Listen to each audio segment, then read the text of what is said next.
When I was in 7th grade, I was kind of a terrible student. I was always playing pranks and getting kicked out of class because I was the class clown, and it was my sole mission to make my classmates laugh, no matter the cost. And no teacher hated me or kicked me out of class more than my arch nemesis, Miss Timers. Now, I firmly believe in respecting your teachers, but to a 7th grade Alejandro, Miss Timers was pure evil. She looked like she would walk to school and kick puppies on her way there. She hated all of her students. All of her students hated her, but she hated no student more than me.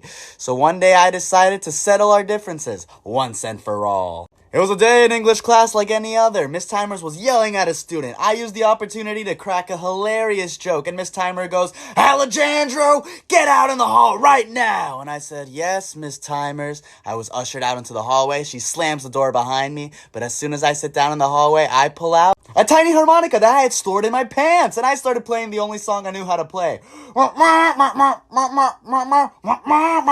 I try to make it sound like an old prison song. Immediately when I started playing the harmonica, the whole classroom erupted in laughter. Miss Timers ran to the door, opened it, but I had stuffed the harmonica back in my pants. And as she's yelling at me, phase 2 of my plan unfolded. I had given 3 of my friends in the classroom mini harmonicas as well that they stuffed in their pants, and I taught them all the same song. So as Miss Timers is outside in the hall yelling at me, they're all inside the classroom going,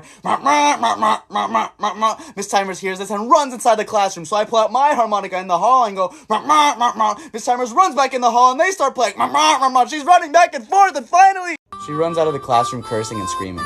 She retired that day.